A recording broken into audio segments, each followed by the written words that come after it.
Once we leave school, most of us knows that it is not as much as matter of college degree or good grades that count in the real world outside of academic. Something more than just grades is required. I have heard it called guts. Chips, balls, audacity, bravado, cunning, daring, tenacity, brilliance. This factor, whatever it is labeled, ultimately decide one's future much more than school grades. Inside each of us is one of these brave, brilliant, and daring characters. There is also the flip side of that characters, people who could get down on their knees and beg if necessary. After a year in Vietnam as a Marine Corps pilot, I intimately got to know both of these characters inside of me. One is not better than the other. Yet, as a teacher, I recognized that it was excessive fear and self doubt that were the greatest detractor of personal genius. It broke my heart to see a student knows the answer yet lacked the courage to act on the answer. Often in the real world, it's not the smart that get ahead, but the bold. In my personal experience, your financial genius requires both technical knowledge as well as courage. It fears if fears is too strong, the genius is suppressed in my class. In my personal experience, your financial genius requires both technical knowledge as well as courage. If fear is too strong, the genius is suppressed. In my classes, I strongly urge students to learn to take risks, to be bold, or to let their genius convert that fear into power and brilliance. It's work for some and just terrify others. I have come to realize that for most people, when it comes to the subject of money, they would rather play. It works for some and just terrify others. I have come to realize that for most people, when it comes to the subject of money, they would rather play it safe. I have had to feel the questions such as why take risks? Why should I bother developing my financial IQ? Why should I become financially literate? And I answer just to have more options. There are huge chances, there are huge changes I've had just as I started with the story of the young inventor Alexander Graham Bell. In the coming year, there will be more people just like him. There will be 100 people like Bill Gates, and hugely successful companies like Microsoft created every year all over the world. And there also will be many more bankruptcies, layoffs, and downsizing. So, why bother developing your financial IQ? No one can answer that but you. Yet I can tell you why I myself do it. I do it because it is the most exciting time to be alive. I rather be welcoming change than dreading change. I rather be excited about making millions than worrying about not getting a raise. This period we are in now is the most exciting time, unprecedented in our world history. Generation from now, people will look back at this period of the time and remark at what an exciting era it must have been. It was the death of the old and birth of the new. It was full of turmoil and it was exciting.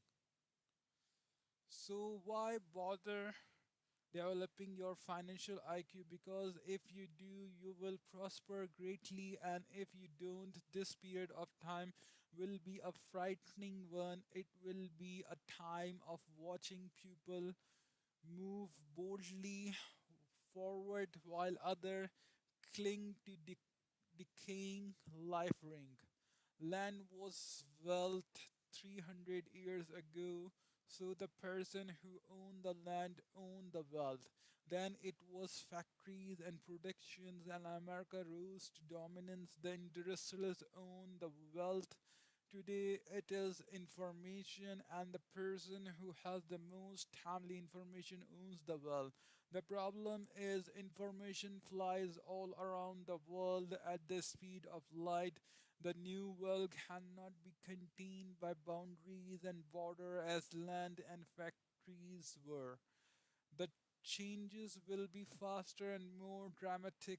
There will be a dramatic increase in the number of new multimillionaire millionaires. There also will be those who are left behind.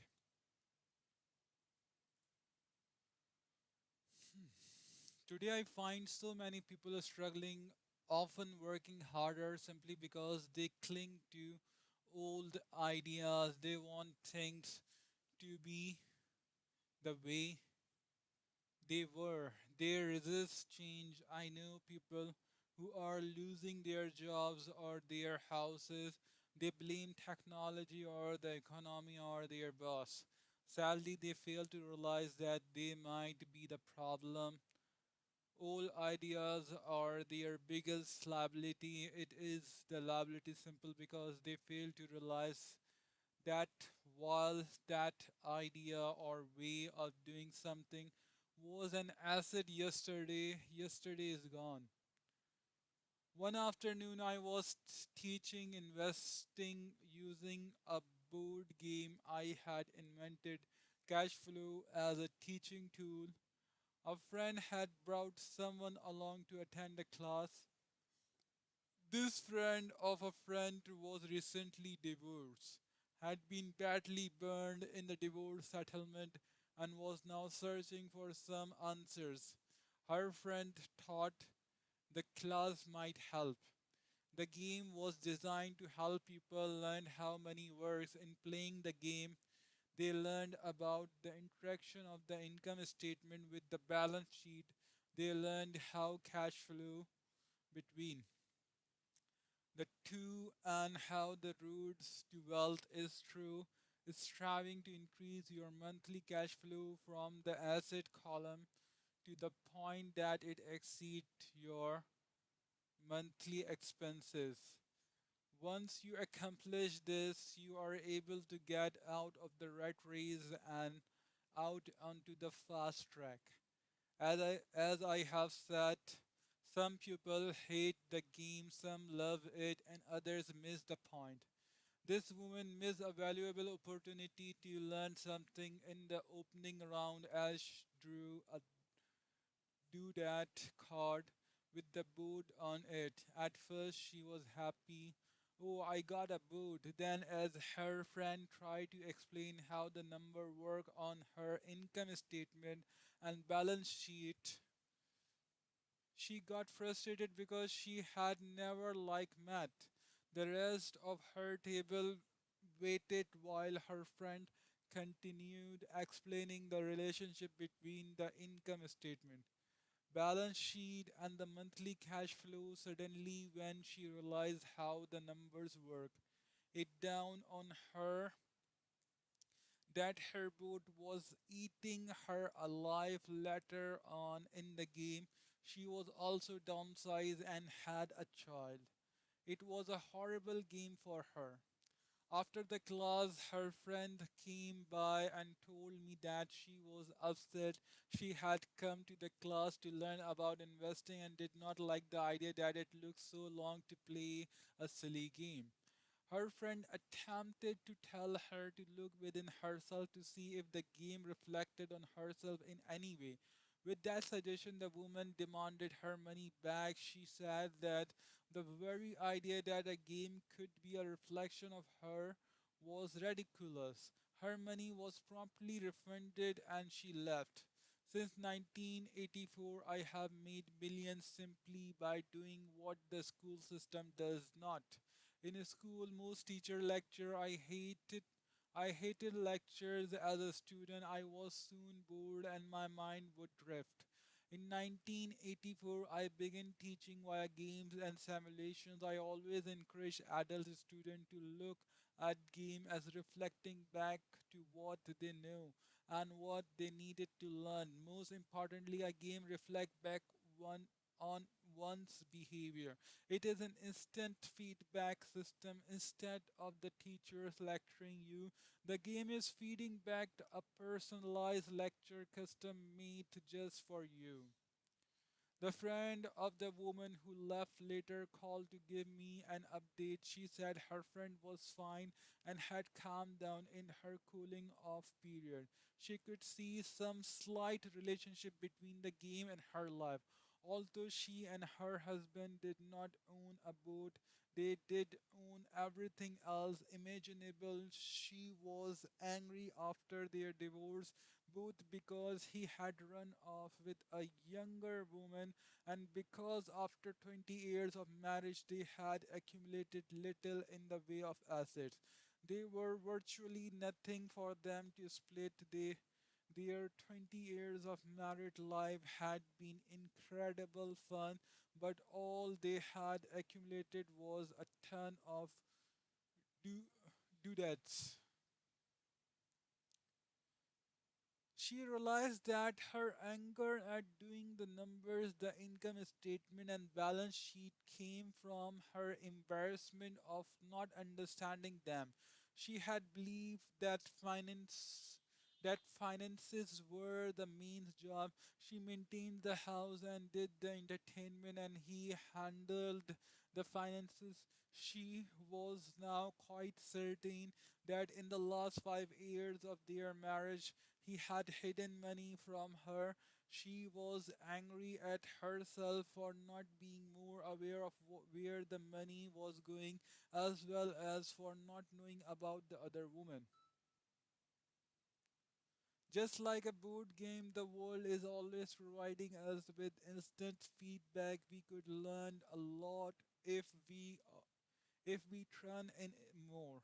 One day, not long ago, I complained to my wife that the cleaner must have shrunk my pant. My wife gently smiled and poked me in the stomach to inform me that the pant had not shrunk, something else had expanded me. The game Cash Flow was designed to give every player personal feedback. Its purpose is to give you option. If you draw the board card, it puts you into debt. The question is now what can you do? How many different financial options can you come up with? That is the purpose of the game to teach players to think and create new and various financial options. I have watched this game played by more than 100,000 people. The people who get out of the rat race in the game, the quickest are the people who understand numbers and have creative financial minds. They recognize different financial options. People who take the longest are people who are not familiar with number and often do not understand the power of investing. Rich people are often creative and take calculative risk. There have been people playing cash flow who gain a lot of money in the game, but they don't know what to do with it. Most of them are not being financially successful in real life either. Everyone else seems to be getting ahead of them, even though they have money, and that is true in real life. There are a lot of people who have a lot of money and do not get ahead financially.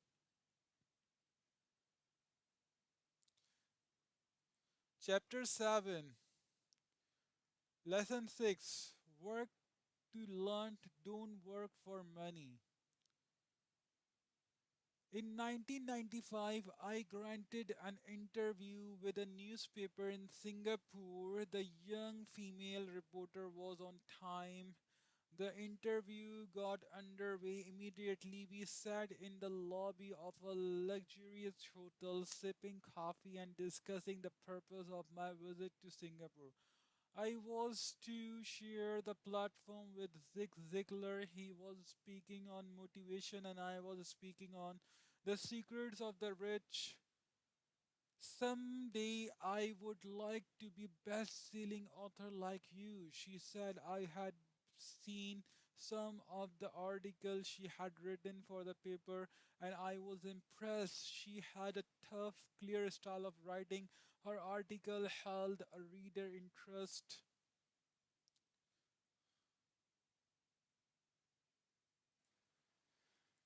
She had a tough, clear style of writing. Her article held a reader interest. You have a great style, I said in reply. What holds you back from achieving your dreams? My work does not seem to go anywhere, she said quietly. Everyone says that my novels are excellent, but nothing happens. So I keep my job with the paper. At least it pay the bill.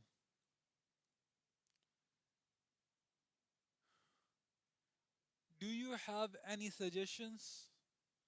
Yes, I do. I sadly brightly a friend of mine here in Singapore runs a school that trains people to sail. He runs sales training courses for many of the top corporations here in Singapore. And I think attending one of his courses would greatly enhance your career. She stiffened. She stiffened. Are you saying I should go to the school to learn to sail? I nodded. You aren't serious, are you? Again, I nodded.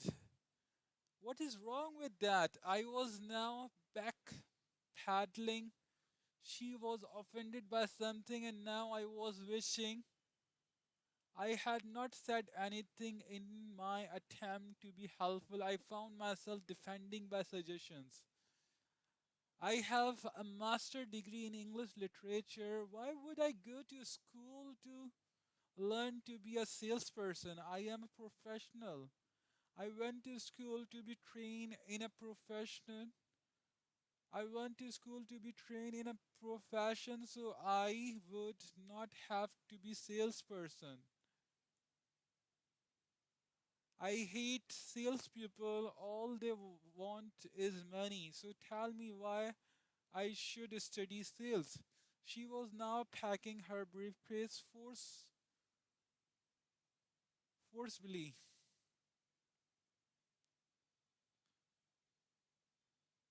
She was now packing her briefcase forcefully.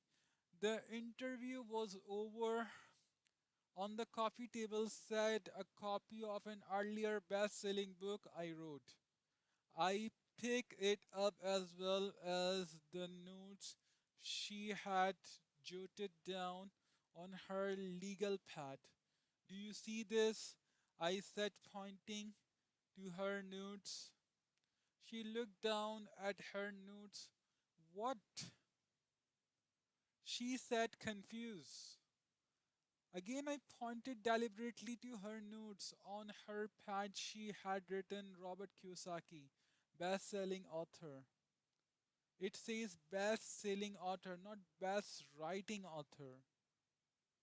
Her eyes widen immediately. I am a terrible writer. You are a great. I am a terrible writer. You are a great writer. I went I went to sales school. You have a master degree. Put them together and you get a best-selling author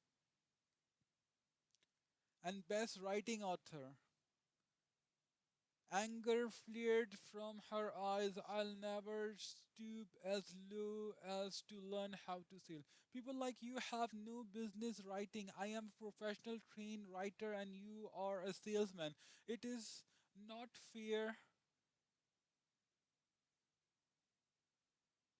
The rest of her notes were put away and she hurried out through the large glass door into the humid Singapore morning. At least she gave me a fair and favorable write up the next morning. The world is filled with smart, talented, educated, gifted people. We meet them every day. They are all around us. A few days ago, my car was not running well. I pulled into a garage and the young mechanic had it fixed in just a few minutes. He knew what was wrong by simply listening to the engine. I was amazed. The sad truth is, great talent is not enough. I am constantly shocked at how little talented people earn. I heard the other day that less than 5% of Americans earn more than 100,000 a year. I have met brilliant, highly educated people who earn less than 20,000 a year. A business consultant who specialized in the medical trade was telling me how many doctor, dentists, chiropractors struggle financially all this time. I thought that when they graduate, the dollars would pour in it. It was this business consultant who gave me the phrase, they are one skill away from great wealth. What this phrase means is that most people need only to learn and master one more skills, their income would jump exponentially. I have mentioned before the financial intelligence is a synergy of accounting, investment, marketing, and law. Combine those four technical skills and making money with money is easier. When it comes to money, the only skill most people know is to work hard. The classic example of a synergy of skills was that young writer for the newspaper. It, if she diligently learned the skills of sales and marketing, her income would jump dramatically. If I were her, I would take some courses in advertising, copywriting, as well as sales. Then, instead of working at the newspaper, I would seek a job at an advertising agency, even if it were a cut in pay. She would learn how to communicate in shortcuts that are used in successful advertisement. She also would spend time learning public relations as an important skill. She would learn how to get millions in free publicity. Then at night and on weekends, she could be writing her great novel. When it was finished, she would be better able to sell her book. Then, in a short while, she could be a best selling author. When I first came out with my first book,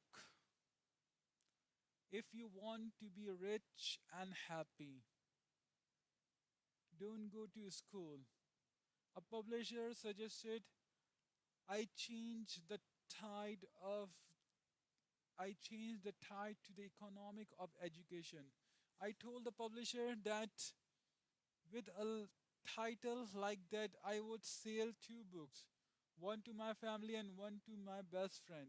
The problem is they would expect it for free. The obnoxious title, If You Want to Be Rich and Happy, Don't Go to School, was chosen because we knew it because get tons of publicity. I am pro education and believe in education reform. Otherwise, why would I continue to press for changing our antiquated educational system? So I choose a title So I choose a title that would get me on more TV and radio shows simply because I was willing to be controversial. Many people thought I was a fruitcake, but the book sold and sold. When I graduated from US Merchant Marine Academy in 1969, my educated dad was happy and Stanford Oil of California had hired me for its oil tanker fleet. I was a third mate and the pay was low compared with my classmate, but it was okay for the first real job after college. My starting pay was about 42,000 a year. including overtime, and I only had to work for 7 months. I had 5 months of vacation if I had wanted to. I could have taken the run to Vietnam with a subsidiary shipping company and easily double my pay instead of taking the 5 month vacation. I had a great career ahead of me, yet I resigned after 6 months with the company and joined the Marine Corps to learn how to fly. My educated dad was devastated. Rich dad congratulated me. In a school and in the workplace, the popular opinion is the idea of a specialization. That is, in order to make more money or get promoted, you need to specialize. That is why medical doctors immediately begins to seek a specialty such as orthopedics or pediatrics. The same is true for accountant, architect, lawyers, pilots, and other. My educated dad believe in the same dogma. That is why he was thrilled when he eventually achieved his doctorate. He often admitted that school reward people who study more and more about less and less. Rich Dad encouraged me to do exactly the opposite. You want to know a little about a lot, was his suggestion. That is why for years I work in different areas of his company. For a while I work in his accounting department. Although I work probably never have been an accountant, he wanted me to learn via osmosis. Rich Dad knew I would pick up jargon and a sense of what is important and what is not. I also work as a bus boy and construction worker as well as in sales, reservation and marketing. He was grooming Mike and me. That is why he insisted he insisted we sit in on the meeting with his banker, lawyers, accountants, and brokers. He wanted us to know a little about every aspect of his empire. When I caught my high paying job with Stanford Oil, my educated dad had a heart to heart with me. He was bewildered. He could not understand my decision to resign from a career that offered high pay, great benefits, lot of time off, and opportunity for promotion. When he asked me one evening, "Why did you quit?" I could not explain it to him. As much as I tried, my logic did not fit his logic. The big problem was that my logic was my rich dad logic. Job security meant everything to my educated dad. Learning meant everything to my rich dad. Educated dad thought I went to school to learn to be a ship officer. Rich dad knew that I went to school to study international trade, so as a student I made cargo runs, navigating large freighters, oil tankers, and passenger ships to the Far East and the South Pacific. Rich Dad emphasized that I stay in the Pacific instead of taking ships to Europe because he knew that the emerging nations were in Asia, not Europe. While most of my classmates, including Mike, were partying at their fraternity house, I was studying trade people, business styles, and cultures in Japan, Taiwan, Thailand, Singapore, Hong Kong, Vietnam, Korea, Tehati, Samoa, and the Philippines.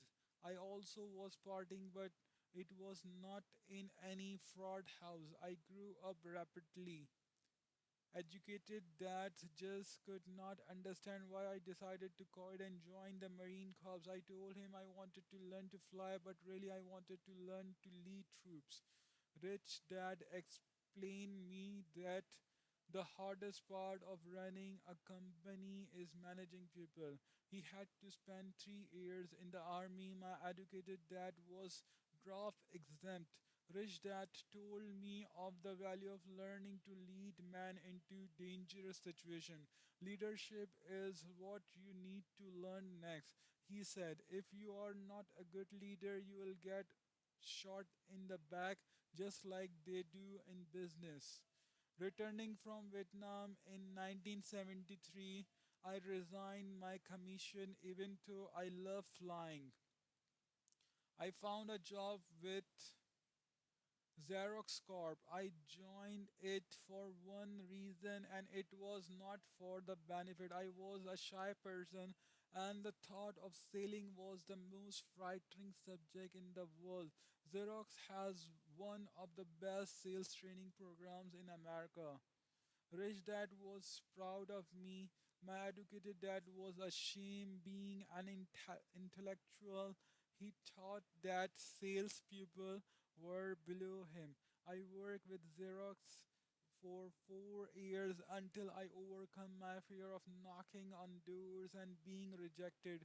Once I could consistently be in the top 5 in sales, I again resign and move on, leaving behind another great career with an excellent company. In 1977, I formed my first company. Rich Dad had groomed Mike and me to take over companies, so I now had to learn to form them and put them together. My first product, the nylon and Velcro wallet, was manufactured in the Far East and shipped to a warehouse in New York near where I had gone to school. My formal education was complete, and it was time to test my wings. If I failed, I went. If I failed, I went broke. Rich dad thought it best to go broke before 30. You still have time to recover, was his advice. On the eve of my 30th birthday, my first shipment left Korea for New York. Today, I still do business internationally, and as my rich dad encouraged me to do, I keep seeking the emerging nation. Today, my investment company invests in South America, Asia, Norway, Russia. There is an old clit- cliche that goes, job is an acronym for just over broke. And unfortunately, I would say that the saying applies to millions of people because school does not think financially intelligence is intelligence. Most workers live with a most workers live within their means. They work and they pay the bills. There is another horrible management theory that goes, worker work harder enough to not be fired. An owner paid just enough so that worker won't quit. And if you look at the pay scales of most companies, again, I would say there is a degree of truth in that statement. The net result is that most workers never get ahead. They do what they have been taught to do, get a secure job. Most workers focus on working for pay and benefit that reward them in the short term but is often disastrous in the long. Instead, I recommend it to young people to seek work from what l- they will learn more than what they will earn. Look down, look down the road at what skills they went to acquire before choosing a specific profession and before getting trapped in the rat race. Once people are trapped in the lifelong process of bill paying, they become like those little hamster running around in those little metal wheels. Their little fury legs are spinning furiously. The wheel is turning furiously, but